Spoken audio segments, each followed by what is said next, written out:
Okay, so a couple of things. I have been rebuilding my vertical stabilizer because Vans was awesome and sent me the replacement parts for the laser cut parts. But I figured I would add a couple of tricks that I've learned over time that maybe if you're just starting out, maybe you didn't realize you could do. One of them is with your squeezer. You can take these things and you can reverse them.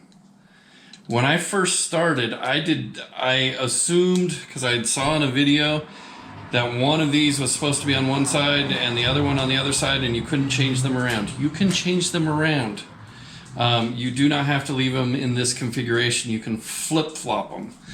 The same thing goes with the dimpler, the whatever it's called, the big dimpler that you do the skins on. You can flip that thing around.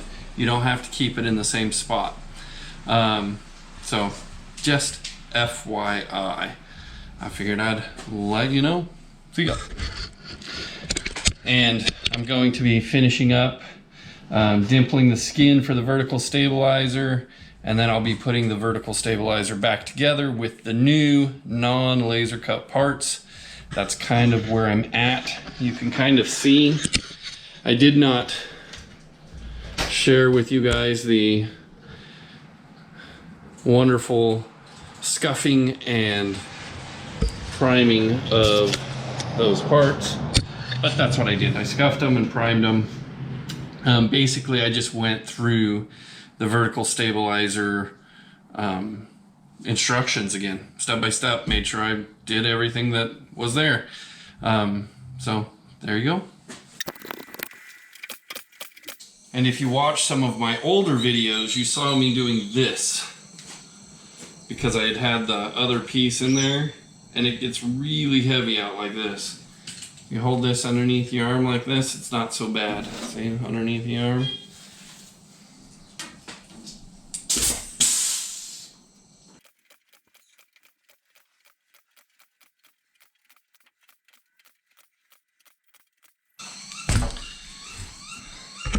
And then you might notice the other thing I changed from the last vertical stabilizer is I primed the inside.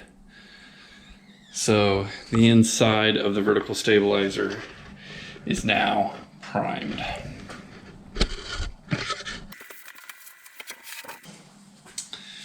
And you will also notice something else I did different. I left the blue vinyl stuff on. And the reason why is because the skins got kind of scraped up pretty good. Whenever I would like drag them across the bench like that or something, they would get some scuff marks in them. And so I just figured while I'm working on it, I'm going to leave those on.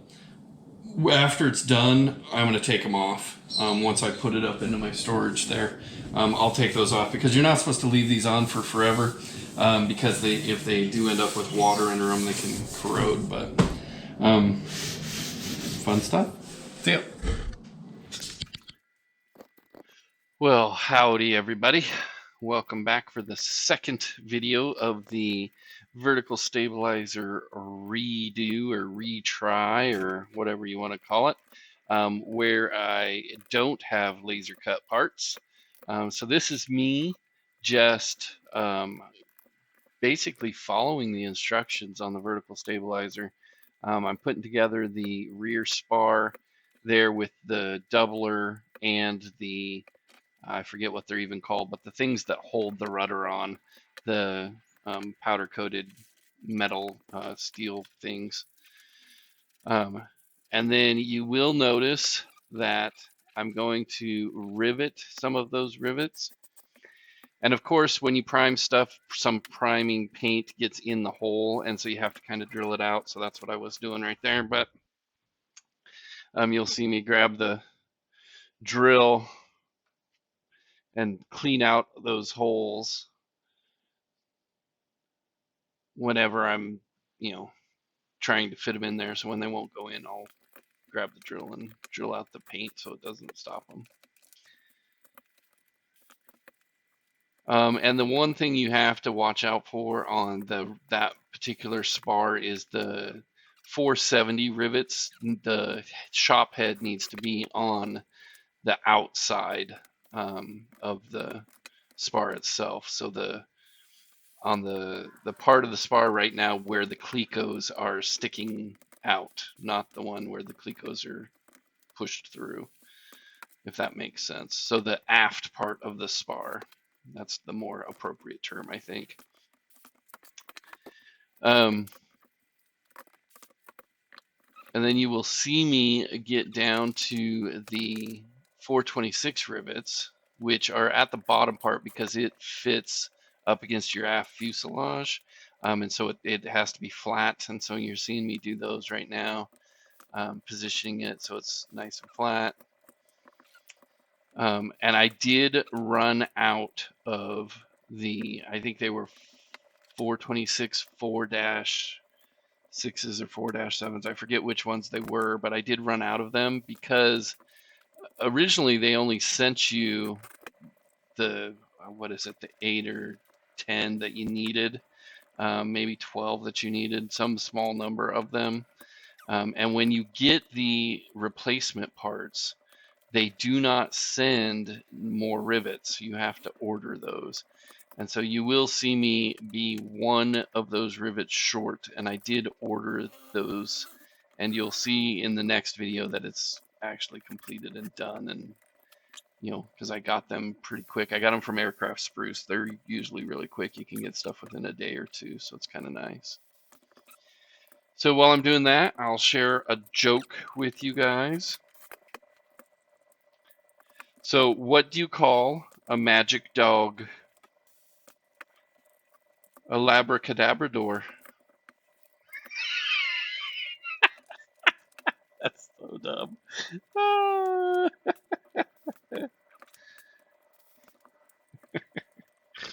And my wife told me to stop being so immature, so I told her to get out of my fort. The sad part about that is I'm 50 years old, and I would be okay having a fort. So if that says anything. So here is me just putting together all of the ribs and the spars for the vertical stabilizer. Just riveting them together.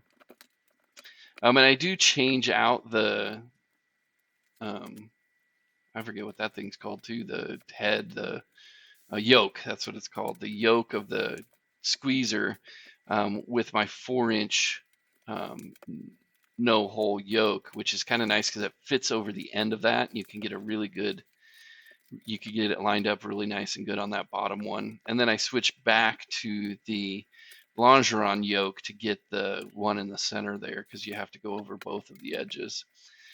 They do sell the quick release attachments for yokes for those kinds of squeezers. It literally takes like 30 seconds to change them out.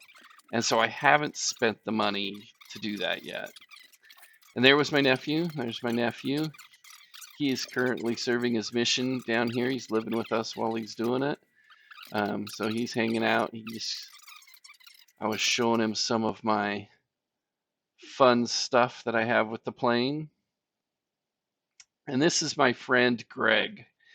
Greg texted me. He said, "Hey, you had mentioned, I could come help with the plane. When can I do that?" And I said, "Well, how about tomorrow?" And he said, "I'll be there." So Greg came over to help me with finishing up the last part of the vertical stabilizer. So I really appreciate that.